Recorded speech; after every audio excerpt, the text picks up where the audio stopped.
Bonjour à tous, bienvenue à cette table ronde, la première de la matinée. Donc on va parler aujourd'hui énergie et transition énergétique. Donc avant d'introduire les intervenants d'aujourd'hui, déjà je vais me présenter. Donc je suis Isabelle Ramière, je suis directrice de recherche au CEA de Cadarache. Le CEA, c'est le commissariat à l'énergie atomique et aux énergies alternatives. Donc effectivement, on est bien dans le sujet d'aujourd'hui. Donc, comme vous le savez tous, l'énergie est au centre de nos sociétés actuelles, avec un besoin croissant en énergie. On a tous besoin d'énergie constamment, entre les frigos, les ordis, les téléphones, etc. Et d'autant plus dans les pays émergents, avec des industries qui se développent. Mais je pense que vous êtes aussi tous au courant de l'actualité et au centre des enjeux environnementaux, avec un souci croissant de limitation du réchauffement climatique. Donc en ce moment, c'est vrai qu'il y a beaucoup de questions autour de la transition énergétique et de la limitation des effets de serre. Donc aujourd'hui, on va essayer de mettre en lumière la place et le rôle des mathématiques dans quelques enjeux actuels en énergie. Et on va essayer de vous montrer ou vous remontrer à quel point les maths sont au cœur de cette transition énergétique. Donc autour de la table aujourd'hui, nous avons 2 chercheurs du monde académique et des chercheurs en R&D du CEA et d'EDF. Donc je vais le faire par ordre alphabétique, il fallait bien choisir quelque chose. Donc on a d'abord Grégoire Allaire, qui est professeur de mathématiques à l'école Polytechnique et qui est directeur du Centre de mathématiques appliquées de Polytechnique. Après on a Ange Caruso, qui est délégué partenariat à la direction scientifique de EDF R&D. Après, nous avons Virginie Erlaché, qui est professeure à l'école des ponts Paris-Terre et qui est chercheuse au CERMIX, qui est le Centre d'enseignement et de recherche en mathématiques et calcul scientifique. Et Samuel Koch, qui est au CEA de Saclay, qui est directeur de recherche et qui a fait un passage aussi à la Maison de la Simulation. Donc, je vais les laisser se présenter plus en détail, alors notamment votre cursus et les maths que vous pratiquez en rapport avec le domaine de l'énergie. Alors, on fait par ordre alphabétique encore. Allez, Greg. Bonjour, donc je m'appelle Grégoire Allaire, je suis professeur de mathématiques appliquées à l'école Polytechnique. Mes spécialités sont l'analyse numérique et l'optimisation.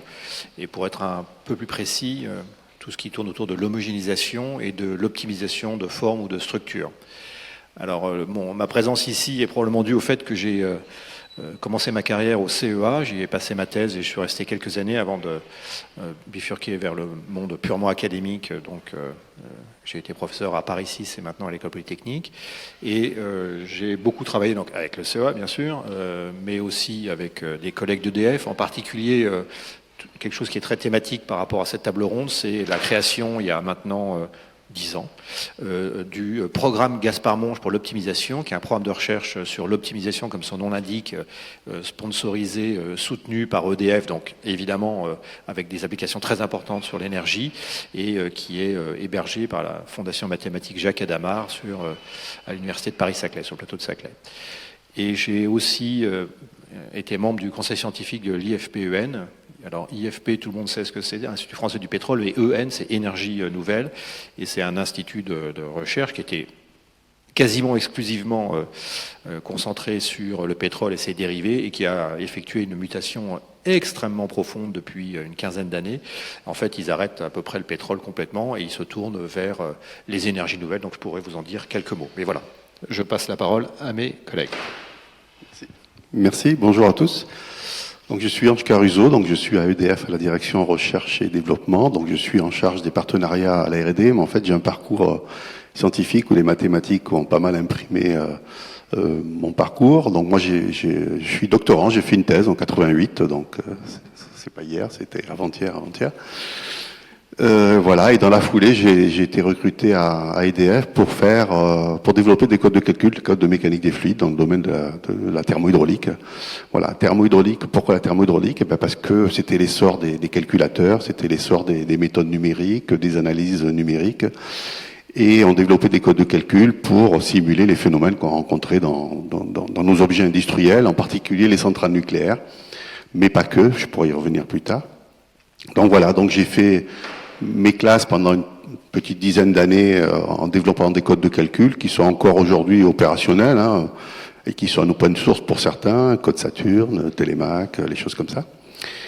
Et puis après, quelques années de management, histoire de piloter la recherche et faire un petit peu, j'allais dire, pour s'amuser un petit peu plus que lorsqu'on est simple ingénieur-chercheur, mais c'était sympa. Et puis, pendant une dizaine d'années, j'ai été responsable d'un programme d'activité qui s'appelle Technologie de l'information. Et là, c'était très bien parce que ça a permis de voir de nouveaux horizons d'une part, mais de faire le lien entre ce qu'on pouvait faire avant, c'est-à-dire les codes de calcul, les simulations, etc., et les nouvelles technologies qui ont émergé. Je pense à la data science en particulier, où le domaine dématique est omniprésent. Voilà, après la cybersécurité, l'Internet des objets, les choses comme ça. Et depuis 2019, donc je suis en charge des partenariats à la direction scientifique. Qui dit partenariat dit partenaire, évidemment, partenaire académique, partenaire industriel. Donc, Grégoire a cité le partenariat que nous avons entre EDF et CEA, mais nous avons des partenariats aussi avec d'autres instituts de recherche académiques et industriels où les mathématiques sont présents. Nous avons des partenariats avec l'INRIA, avec le CNRS, voilà. Et puis nous avons aussi des partenariats avec Naval Group, Safran, Thales.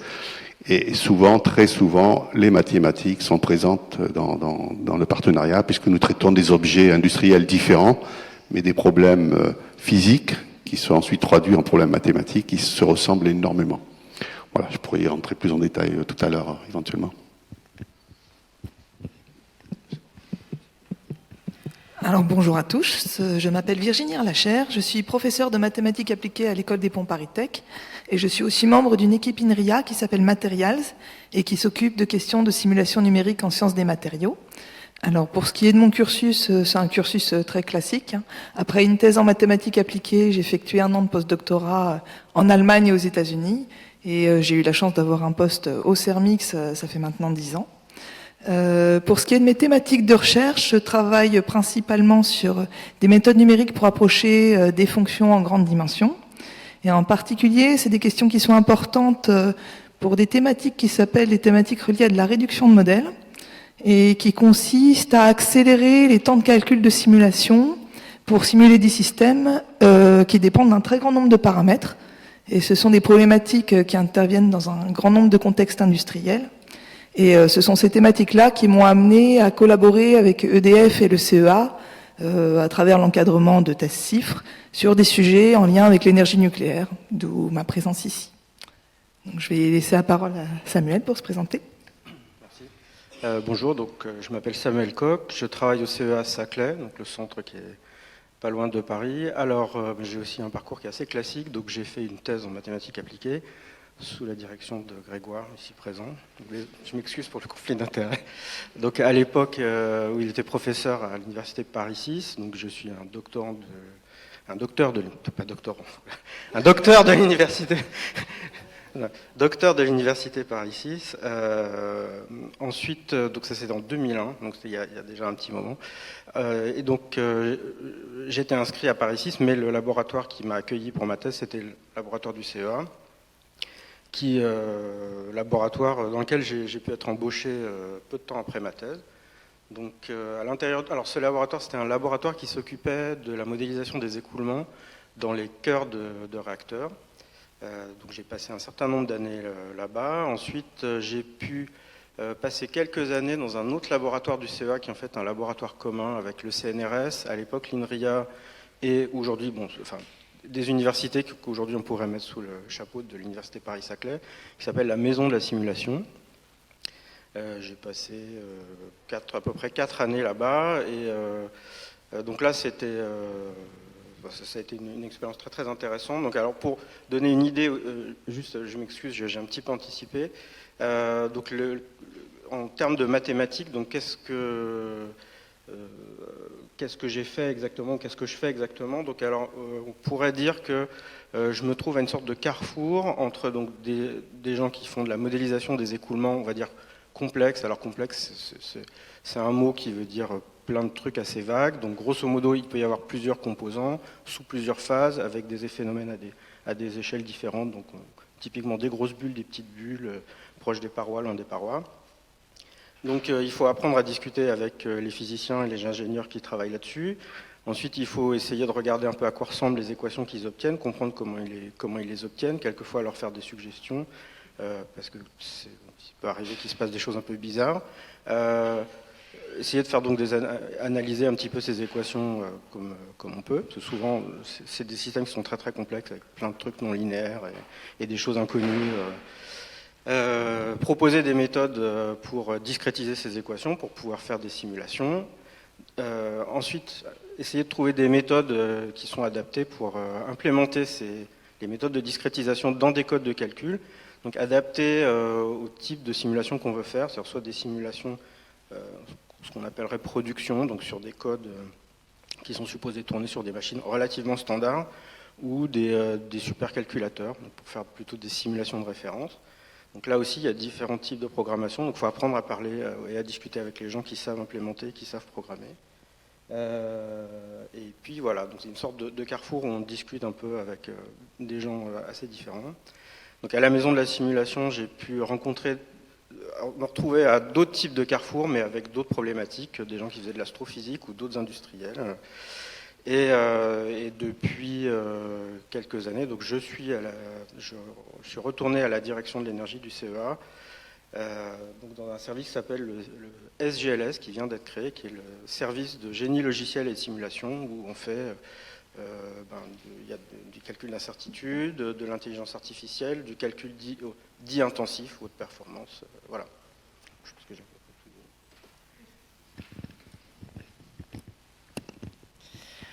Donc, merci à tous pour cette présentation. Donc, on va passer au sujet numéro 1. On aura 2 sujets aujourd'hui de débat, entre guillemets, de discussion.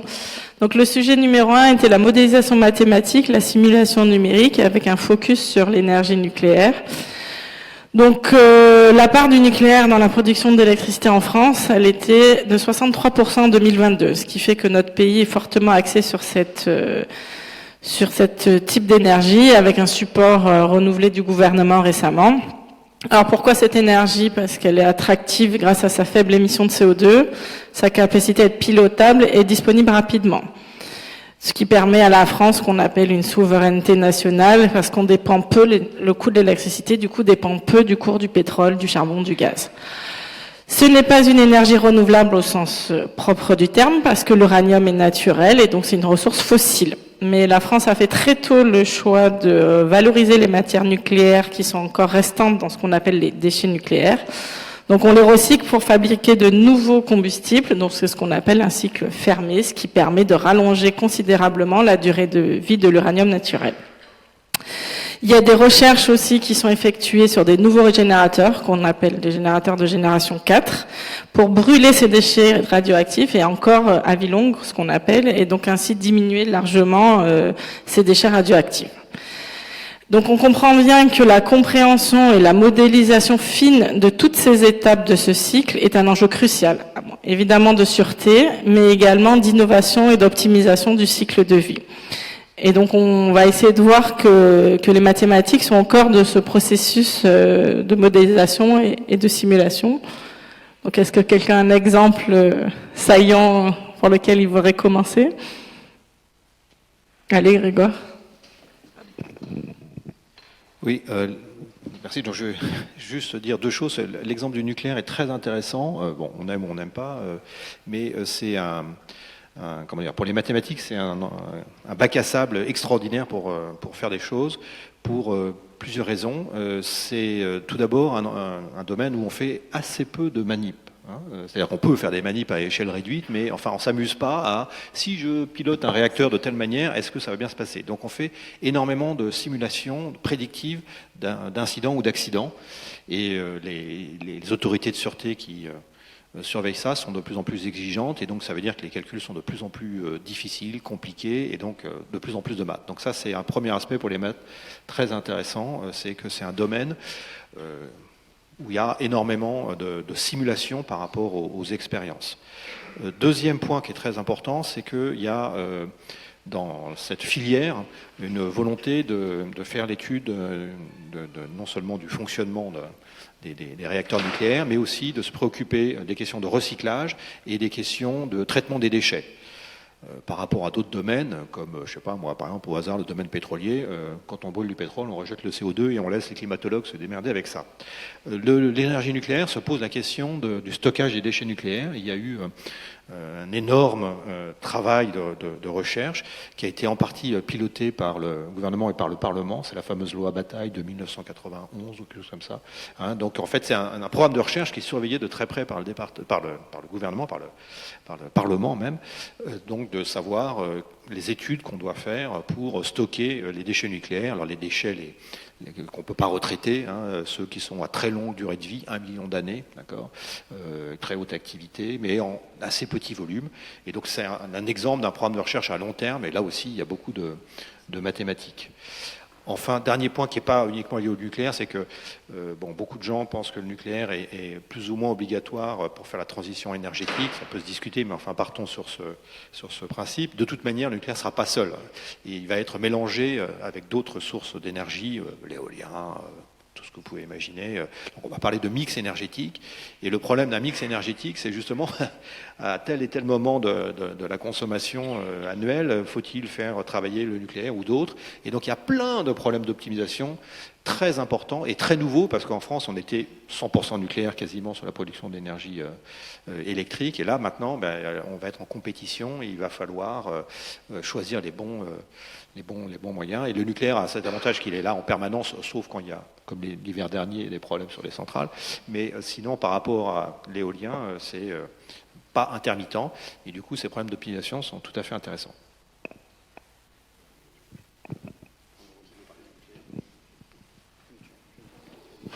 Bon, je me lance. Peut-être pour faire un petit focus particulier, pour donner un exemple d'application, les mathématiques ont joué un rôle important dans le domaine du nucléaire. Je vais parler de la thèse de Yona Conjugo-Taumas. Donc, il a effectué sa thèse au CEA à Saclay. Il va soutenir le 15 décembre. Et l'objectif de la thèse de Yona, c'était de construire un modèle réduit pour des calculs de criticité en neutronique. Alors, qu'est-ce que c'est ? Ces calculs de criticité, c'est fait pour déterminer si un réacteur nucléaire qui va avoir une certaine configuration donnée va être stable ou pas. Donc, vous imaginez bien que c'est important de ne pas se tromper pour bien prédire si le réacteur ne va pas s'emballer. C'est pour plein de raisons, vous imaginez bien. Alors, ce type de calcul, d'un point de vue mathématique, ça consiste à résoudre des problèmes à valeur propre non symétriques. Et les codes de calcul dont le CEA dispose sont en général basés sur des méthodes, disons, de type élément fini et demandent beaucoup de temps de résolution. Donc en particulier, Yona a utilisé le code Apollo 3 et sur des géométries de réacteurs déjà simplifiées, il avait par exemple pour une configuration de réacteur donnée, le temps de calcul était de l'ordre de la minute à peu près. Donc pour les ingénieurs du CEA, ce qui les intéressait, c'est de pouvoir optimiser les configurations du réacteur étant donné une série d'expériences qu'ils souhaitaient réaliser. Et donc si jamais on a besoin d'optimiser le réacteur sur des réacteurs plus compliqués, mais que le temps de calcul pour une configuration de réacteur est extrêmement élevé, ça fait que ce genre d'études d'optimisation ne sont pas faisables en pratique. Donc le but de sa thèse a été de développer un code de calcul simplifié qui permettait d'approcher avec une précision fiable les solutions de ce calcul, mais en un temps bien moindre. Donc là, à l'aide des techniques qu'il a développées, Yona a su développer un code de calcul qui tournait 100 fois plus vite que le code de calcul élément fini initial, avec le degré de précision voulu par les ingénieurs du CEA. Donc il a utilisé pour ça des techniques appelées de réduction de modèle.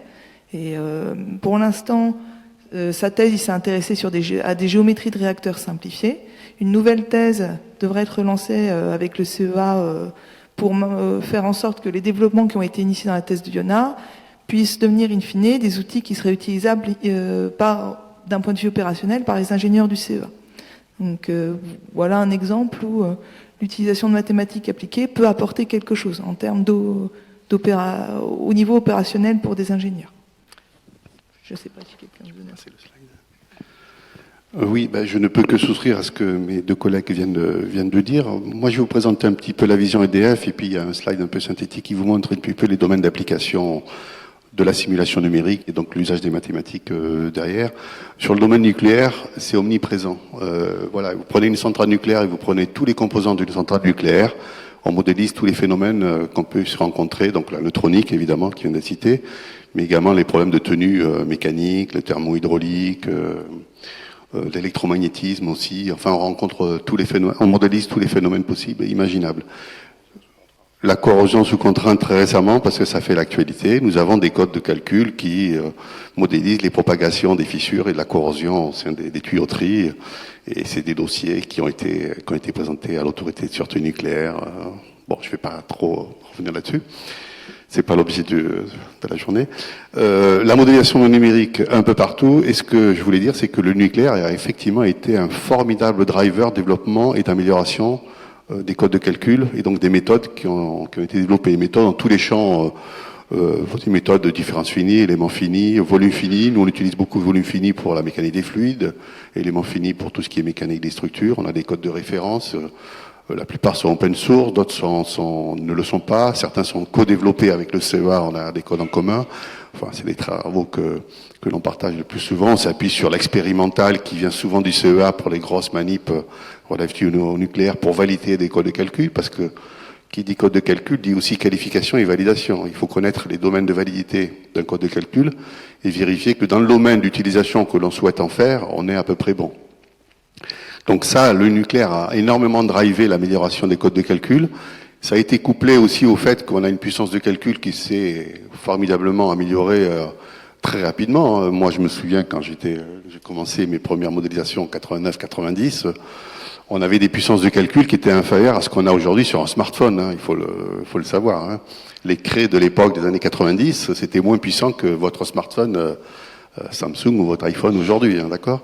Donc la puissance de calcul aujourd'hui a facilité, a aussi contribué à développer des méthodes, des algorithmes qui permettent de résoudre des équations différentielles très complexes et mettre au point des modèles physiques, parce que derrière des modélisations physiques des phénomènes encore qui sont de plus en plus complexes, mais elles ne font pas tout. La simulation numérique aujourd'hui ne fait pas tout encore, et on s'appuie encore sur l'expérimental pour coupler les deux.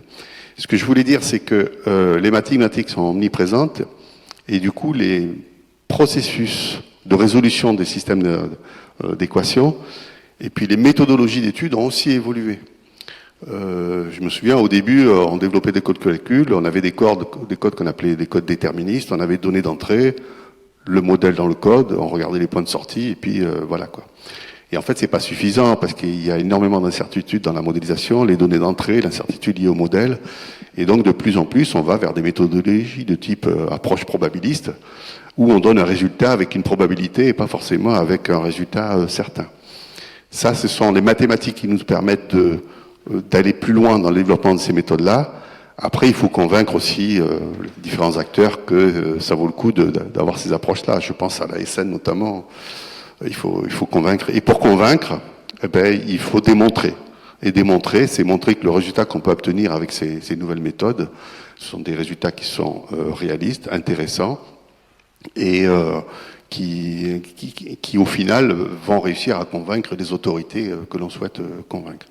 Donc voilà, mon propos c'était vraiment de dire que le nucléaire a vraiment drivé le développement des codes de calcul qui sont utilisés dans d'autres domaines, notamment le domaine des ENR. Ce sont les mêmes codes de calcul qu'on retrouve aujourd'hui.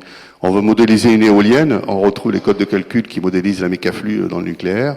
On retrouve les mêmes codes de calcul pour la mécanique des structures, pour la tenue des éoliennes, par exemple.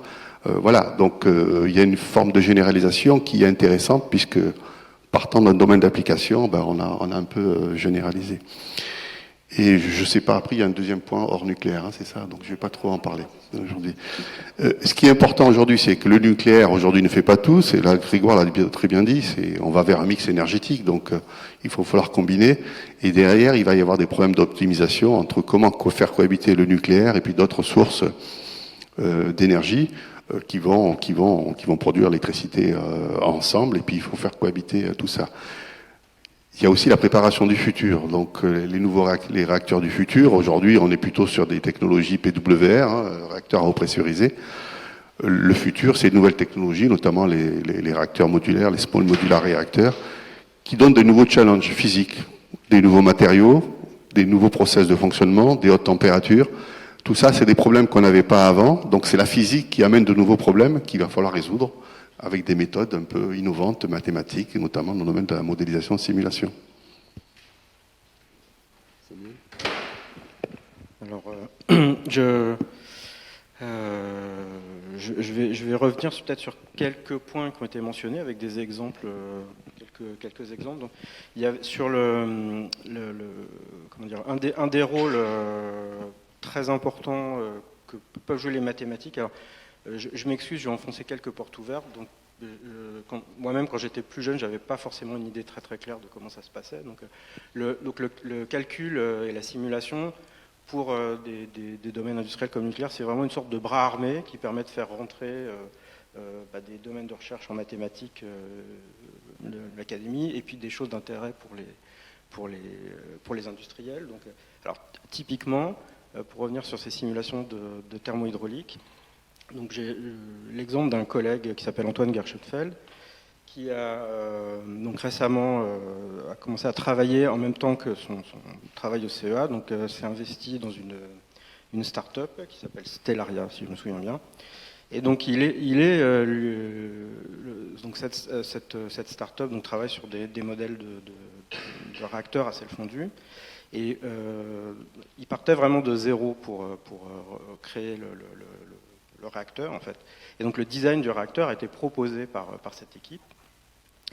Et ce qui était assez intéressant, c'était que je ne vais pas rentrer dans le détail du principe du fonctionnement du réacteur, que moi-même je ne connais pas très très bien, mais donc les premiers calculs, on va dire qu'on pouvait faire à la main, donc qui étaient obligés de s'appuyer sur un certain nombre d'hypothèses simplificatrices, comme on fait dans les cours de physique. On dit bon ça on va dire que c'est petit, ça on va dire que c'est rond alors que c'est pas tout à fait rond, ça on va dire que c'est, voilà. En fait, amenait au résultat que le concept de réacteur ne pouvait pas fonctionner.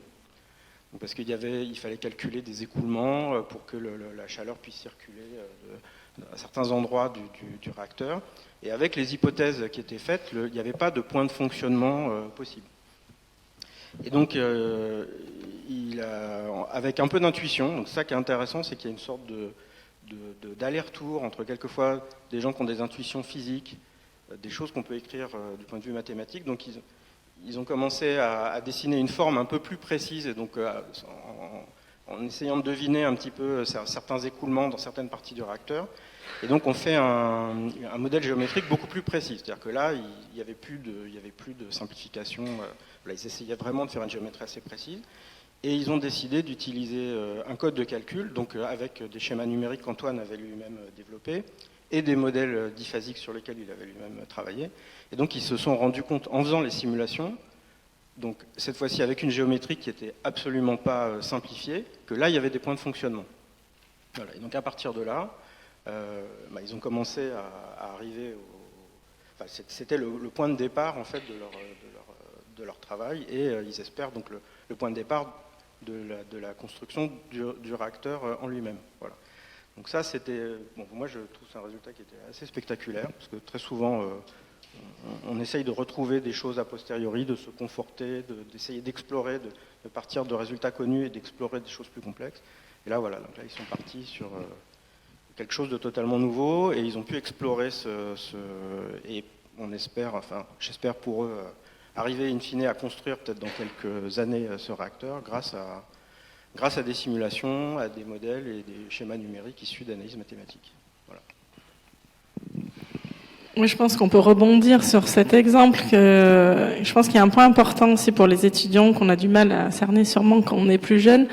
C'est est-ce qu'on va utiliser les mathématiques qui ont été développées un peu théoriquement par les chercheurs, on va dire académiques ou chercheurs à l'université, ou est-ce qu'en fait on peut jamais les utiliser, comment ça se passe? Donc bon, moi je peux dire qu'il y a quand même un vrai échange, une vraie rétroaction, c'est-à-dire que quand on est chercheur en R&D, on s'appuie effectivement sur les chercheurs académiques, mais je pense aussi que ça permet de faire progresser le collectif, Parce que quand on s'intéresse à des problèmes plus concrets, tu l'as dit Samuel, où par exemple, les formes sont plus complexes, des fois on est un peu à la limite des méthodes théoriques, et donc cette collaboration R&D, chercheurs académiques, permet aussi de faire avancer la recherche mathématique en allant plus loin, en poussant des démonstrations, des modèles, et qui servent au-delà de l'exemple d'application.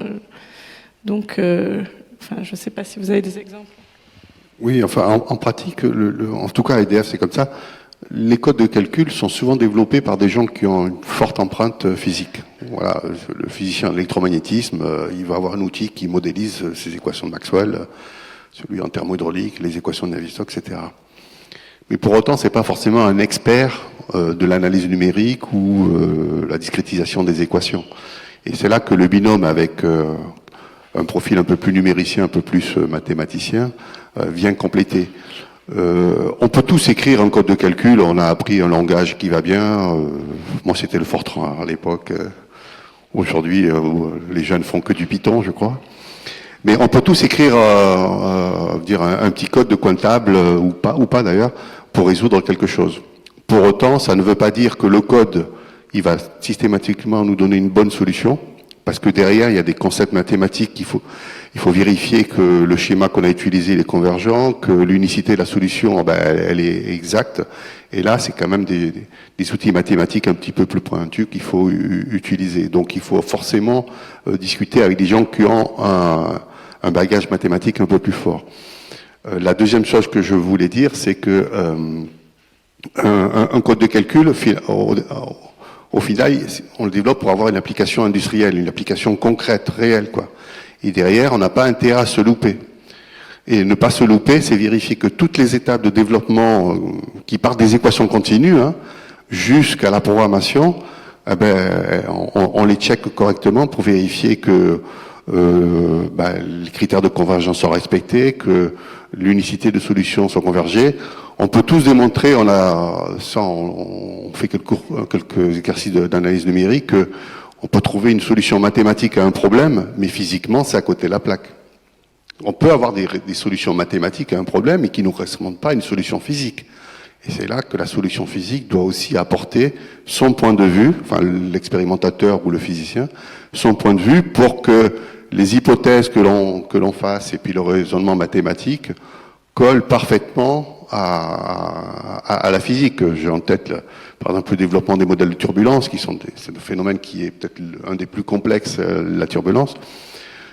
Aujourd'hui, on utilise des modèles. Qui dit modèle dit aussi c'est approximation, simplification. Il faut que derrière, l'outil mathématique qui permette de traiter ces modèles-là colle à la physique que l'on veut représenter. Donc voilà, c'est toutes ces questions qu'il faut se poser.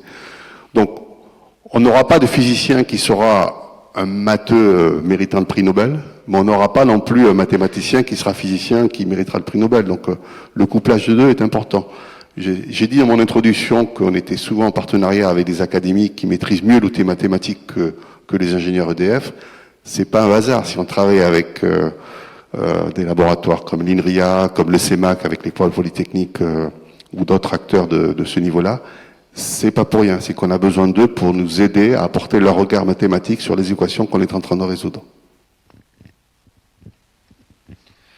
Oui, donc sur quel type de mathématiques est utilisé dans le domaine de l'énergie, je voudrais juste apporter un éclairage. Par exemple, quelque chose que je connais, c'est les doctorants que je peux encadrer dans des entreprises, typiquement des doctorants en CIFRE, les contrats industriels de formation par la recherche.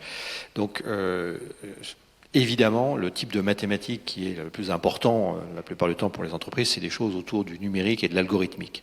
Mais les doctorants CIFRE font des théorèmes aussi, c'est-à-dire que c'est un aspect important et qui est parfaitement compris par les industriels qui encadrent, qui co-encadrent avec les professeurs ces étudiants.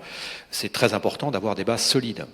Alors c'est très important pour une satisfaction intellectuelle, mais pas seulement. On vous a déjà parlé des autorités de sûreté dans le nucléaire, mais si vous allez dans le domaine de l'aéronautique, il y a ce qu'on appelle les autorités de certification. Quand vous construisez un avion ou un moteur, il faut prouver qu'il fonctionne bien. Et donc, le fait que ce que vous faites a du sens d'un point de vue mathématique est absolument essentiel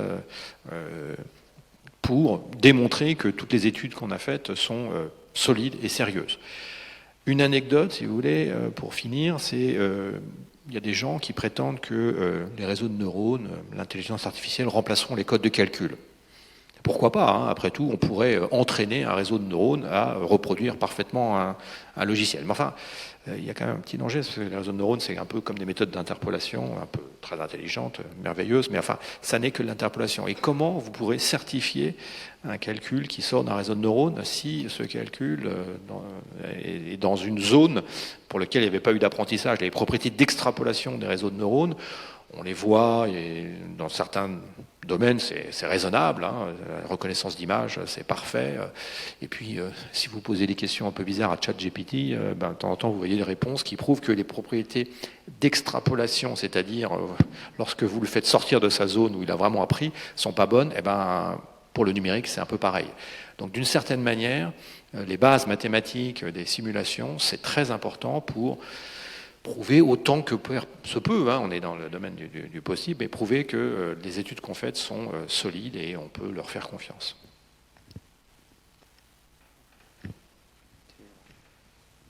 Oui, je voulais juste revenir un tout petit peu sur ce qu'a dit Ange. Donc, là aussi, je m'excuse si j'enfonce des portes ouvertes pour certains d'entre vous, mais c'est vrai qu'il y a une...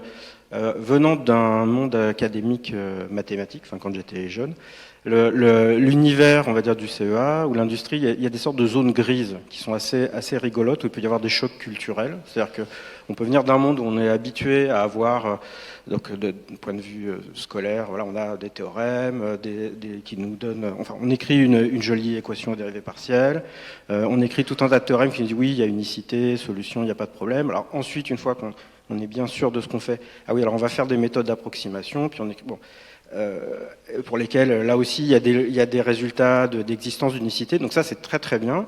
Mais c'est vrai qu'en pratique, donc il y a une sorte d'aller-retour, donc aussi pour reprendre ce que disait Isabelle, d'aller-retour, parce qu'on est dans des zones où finalement, il y a beaucoup de choses qui sont très...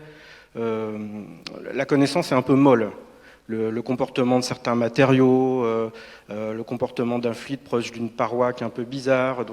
Donc il y a un mélange entre essayer de comprendre certaines expériences qui ne sont pas forcément très très simples, essayer d'écrire un modèle qui lui aussi peut avoir des... Bon, on est obligé de faire des hypothèses simplificatrices qui sont plus ou moins simplifiées. Donc encore une fois, il faut aller discuter avec des physiciens ou des ingénieurs pour savoir, oui, mais est-ce que là, on peut dire ça, voilà. Puis après, on revient, on fait le schéma numérique, on analyse les équations. Et alors tout ça itère comme ça petit à petit, donc comme une sorte de jeu de ping-pong.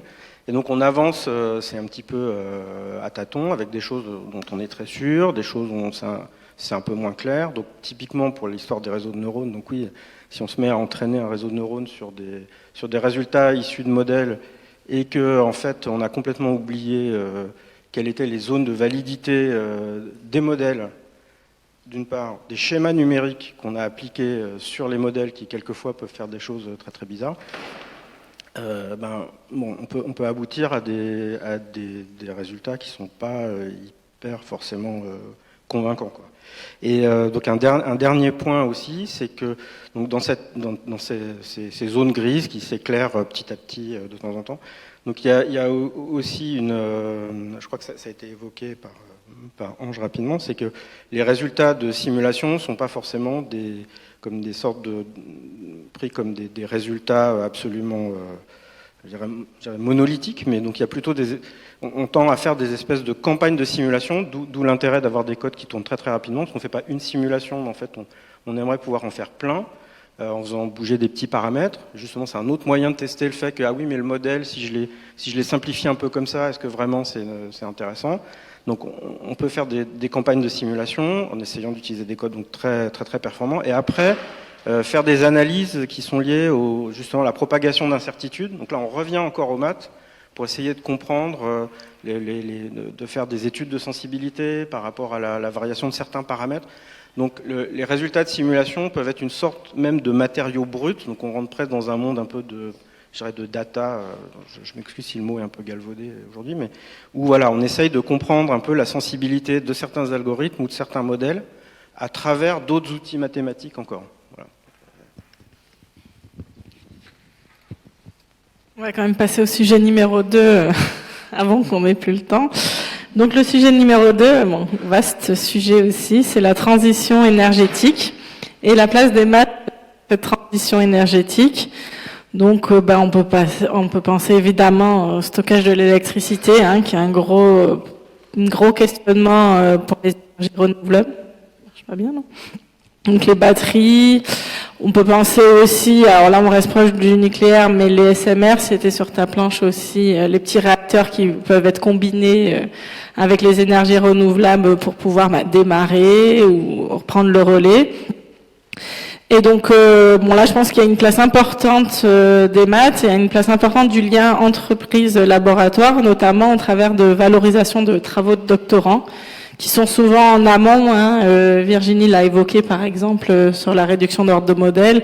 Une thèse suit une autre parce que on développe des nouveaux prototypes, des nouveaux voies de recherche, et effectivement on a besoin d'étudiants sur ces sujets avant de mettre vraiment en application dans l'entreprise, en utilisation ces nouvelles méthodes. Donc votre avis sur des exemples de transition énergétique où les maths sont importants? Oui, je pense qu'on a beaucoup parlé de nucléaire, il est temps de parler des autres énergies. Je voudrais donner 2 exemples sur lesquels je travaille depuis quelques années. Alors un exemple de quelque chose qui marche bien, mais qui est extrêmement demandeur de mathématiques, c'est la question des batteries. Donc évidemment, l'électricité ne se stocke pas, sauf dans des batteries. Si on passe du véhicule avec des moteurs thermiques à des véhicules électriques, que ce soit des voitures, des vélos, ou quoi que ce soit, il y a de plus en plus de besoin de batteries. C'est un domaine sur lequel il y a énormément de recherche. Je dirais que les mathématiques, il y en avait déjà sur les questions d'optimisation, mais là, ça se développe énormément. Et l'optimisation va se développer à tous les niveaux. C'est-à-dire dans les concepts de batteries, comment c'est fabriqué. La construction, la fabrication des batteries, en fait, est très terre à terre. Enfin, il n'y a pas vraiment énormément de... Mais ça va venir. Donc, sur le concept même, ensuite, la façon dont on assemble les batteries. On n'a jamais une batterie. Dans vos appareils électriques, vous en mettez 3 ou 4 en général. Et quand on fait du stockage, on a un réseau de batteries. Le fonctionnement, le chargement, le déchargement, enfin bref, plein d'optimisations autour des batteries. Mais ça, j'allais dire, c'est d'une certaine manière assez normal. Un domaine amusant, c'est les machines électriques. Bah oui, si on fait des véhicules électriques, à la fin, cette électricité sert à faire tourner des machines, typiquement pour faire avancer votre vélo ou votre voiture.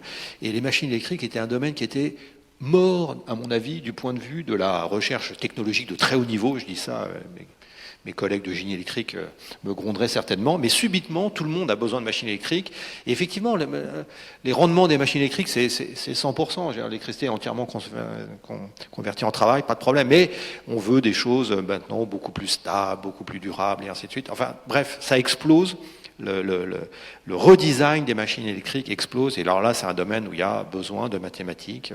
C'est un domaine qui a été très ingénierie et qui a besoin vraiment de simulation, d'optimisation, parce que l'électricité progresse. Et dans le prolongement de ce que vient de dire Grégoire, effectivement, l'électrification, l'objectif c'est la décarbonation. Vous l'avez tous compris, la décarbonation à l'horizon 2050. Là. Alors, en France, on a quand même une production d'électricité qui est d'origine nucléaire, donc on émet moins de CO2, mais quand même, l'électrification génère de nouveaux challenges qu'on connaissait pas avant. Dans le prolongement de ce que vient de dire Grégoire, c'est les réseaux électriques. Les réseaux électriques, c'est un système hyper complexe aujourd'hui, et l'électrification des usages vont faire que les réseaux vont prendre de plus en plus de place. Et donc, il faut savoir comprendre la mécanique des réseaux, la complexité, savoir les modéliser et avoir des outils qui permettent de comprendre comment ça fonctionne, mais également avoir des outils qui permettront de nous aider à mieux utiliser et le phénomène électrique, donc l'électricité, mais également les usages. Si je prends un exemple tout simple, si aujourd'hui tout le monde avait une voiture électrique et voudrait recharger sa voiture en rentrant du boulot le soir à 18h, c'est techniquement pas possible aujourd'hui, quoi. Il n'y a pas, d'abord la production ne suivrait pas, mais les réseaux électriques seront défaillants au jour d'aujourd'hui. Une des solutions, ça peut être des batteries de stockage à la maison, etc. Donc on revient sur l'exemple qu'a cité Grégoire, mais il y a encore de nouveaux champs à explorer, comme utiliser son véhicule électrique comme unité de stockage pendant qu'elle est au garage pour lisser la charge, des choses comme ça. Donc il faut aussi travailler sur les usages, les modes d'utilisation de l'électricité. de manière collective. Et là, ça ouvre de nouveaux challenges et des modélisations et donc des résolutions et des problèmes d'optimisation à mettre en place. Un autre exemple que je voudrais citer aussi, c'est les opportunités que nous donnent donc ces énergies du futur, la décarbonation. J'ai un exemple en tête, c'est tout ce qui est à gris PV. Aujourd'hui, on utilise beaucoup le PV. De plus en plus, ça se développe. On peut tous installer des panneaux photovoltaïques sur sa toiture pour avoir un peu d'eau chaude ou de l'électricité, par exemple. On peut aller plus loin que ça. C'est le PV pour améliorer l'agriculture. Donc, on a un couplage entre la production d'électricité grâce aux panneaux photovoltaïques et l'ombrage qu'on peut faire sur l'agriculture et du coup moins de consommation d'eau. Voilà. Ça, ce sont des recherches aujourd'hui qui sont en cours et derrière, inéluctablement, il faut modéliser tout ça. Et modéliser les phénomènes autour de l'agri-PV, ça se fait pas en claquant des doigts, quoi. Chez nous, on lance des thèses. Je suppose que chez mes collègues aussi, il y a des travaux de recherche qui se développent. Voilà. L'IFPEN aussi travaille sur le sujet. Il y a des thèses à faire, il y a de la recherche à faire, et il y a des outils mathématiques à développer derrière. Voilà. C'est un exemple parmi d'autres. Mais tout ça pour dire, mon propos, c'est la transition énergétique et la décarbonation ouvrent de nouveaux challenges qu'on n'avait pas auparavant. Et là, il y a du travail pour nombreux physiciens et nombreux mathématiciens. Peut-être encore un exemple, à la nombreuse liste des exemples qu'on pourrait vous donner en lien avec les enjeux de simulation numérique pour la transition énergétique, ce sont les problématiques de stockage de CO2. Donc, dans la lignée de décarboner l'atmosphère, ce sont des enjeux qui intéressent fortement le gouvernement, qui cherche à fortement augmenter les quantités de CO2 injectées en sous-sol.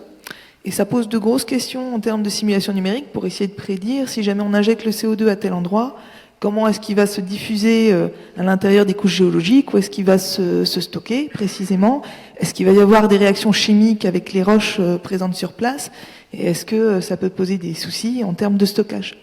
Donc ce sont des questions qui intéressent fortement l'IFPEN. Et donc, pour pouvoir dire comment le CO2 va se comporter en sous-sol, ça demande des simulations numériques très exigeantes avec de nouvelles questions, en particulier liées à la présence de failles, au fait que la géométrie en sous-sol est extrêmement complexe, très peu connue en général, donc il y a de très fortes incertitudes sur les résultats de simulation numérique, et ça va aussi poser de très nombreuses questions mathématiques pour pouvoir répondre à ces enjeux. J'ai un petit exemple. Alors, je ne peux pas te donner tous les détails parce que je ne sais pas si je suis vraiment autorisé. Mais juste pour donc il s'agit des réseaux électriques. Donc,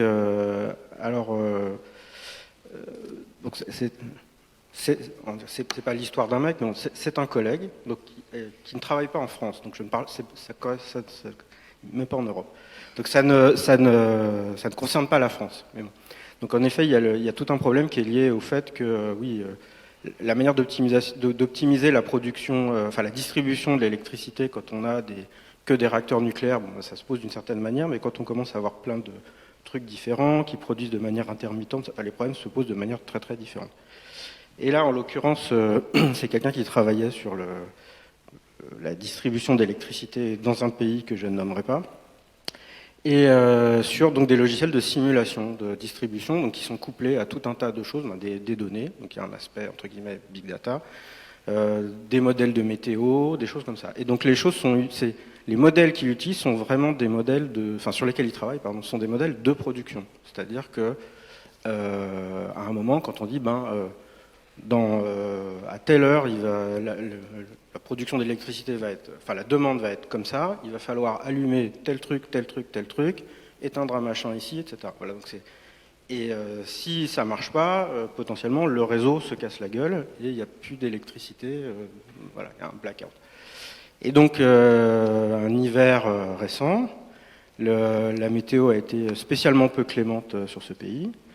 Et il se trouve que donc ils font des simulations avec plusieurs types de logiciels. Donc ils ont des logiciels, on va dire historiques, et des logiciels récents, qui ont été, des modèles récents, et avec des algorithmes de simulation récents, une bonne batterie, qui ont été développés par tout un tas de méthodes mathématiques, y compris avec un peu d'intelligence artificielle.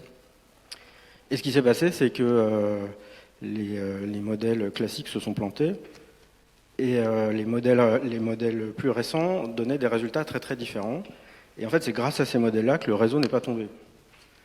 Parce que finalement, en arbitrant très très rapidement avec les ingénieurs, voilà, les modèles, ils ont compris qu'il y avait un problème.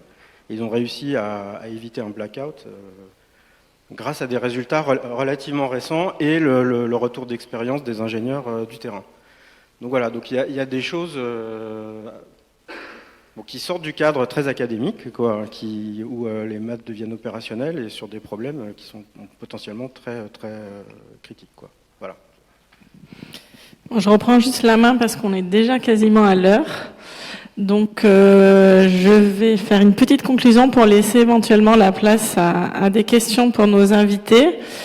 Donc, vous avez compris que les maths sont quand même omniprésentes dans beaucoup de sujets de R&D, en particulier autour de l'énergie, de la transition énergétique. Donc, on a parlé de méthodes numériques, d'éléments finis, différences finies, l'analyse numérique, l'optimisation, les probas, les statistiques.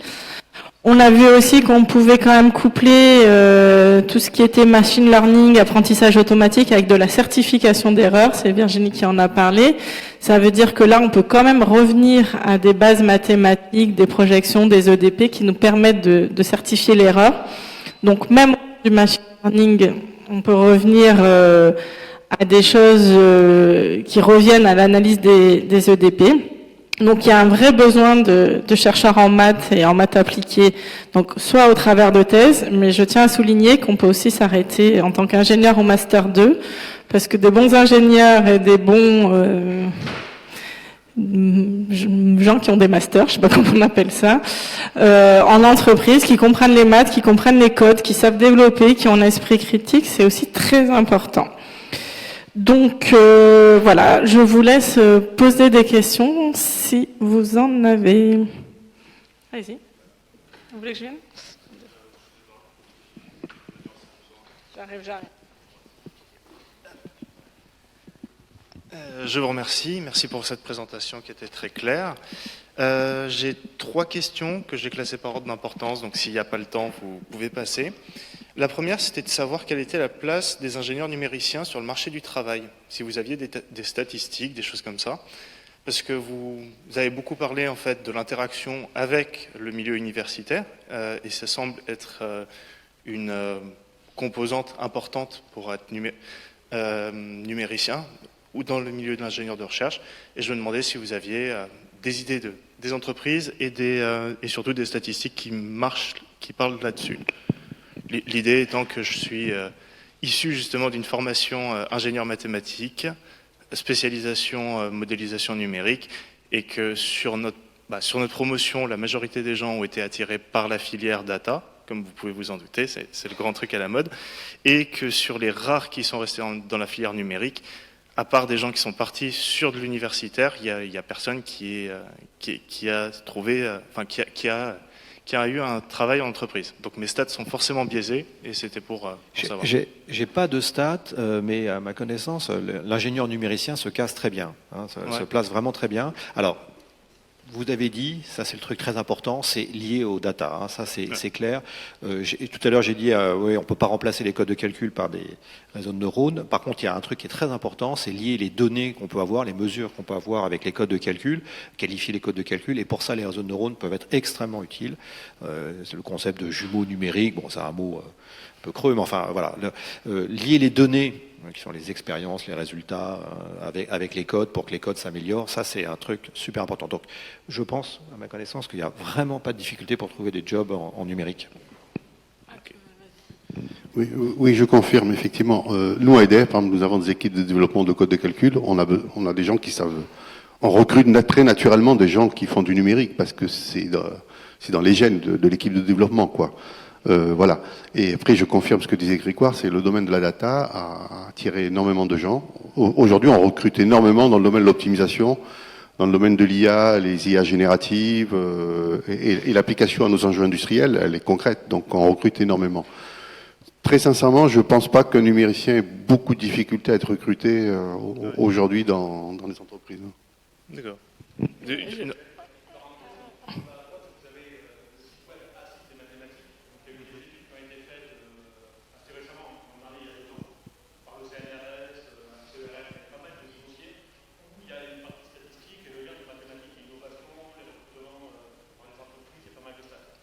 D'accord.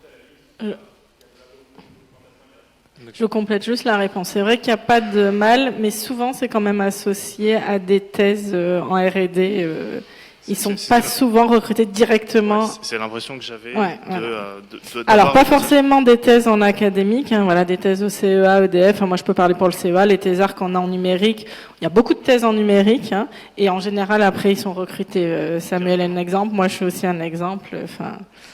Mais c'était plutôt dans l'optique d'un M2 qui vient aujourd'hui ou d'une personne. Mais sortant ça d'école. revient parce que comme je le disais en conclusion, on commence à se rendre compte que des maîtrisent le code sans être forcément des chercheurs en maths, c'est important aussi. Okay. Juste une seule question. Ok. Ouais, du coup, ça allait être toujours sur la quantification. Est-ce que vous pouvez mesurer l'impact environnemental des méthodes numériques et des codes de calcul qu'on fait tourner ici? Et je pense que la perche est pour vous. Merci pour ta question, parce qu'effectivement, c'est un enjeu qui devient de plus en plus important.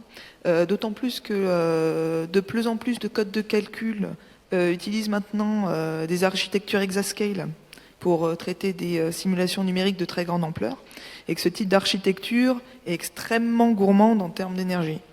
Donc, j'ai en tête par exemple des simulations en sciences des matériaux, donc des simulations au niveau moléculaire, qui sont réalisées beaucoup aux États-Unis, hein, il faut le dire, pour comprendre les propriétés de la matière à toute petite échelle et comment celle-ci se répercute au niveau macroscopique.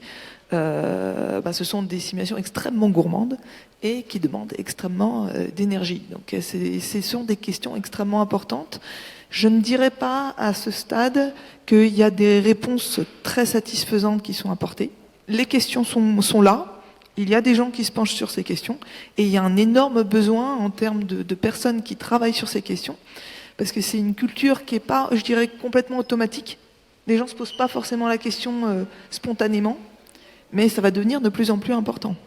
Et donc là, je dirais que c'est un moment où le besoin de personnes qui réfléchissent à ces questions-là se fait de plus en plus criant.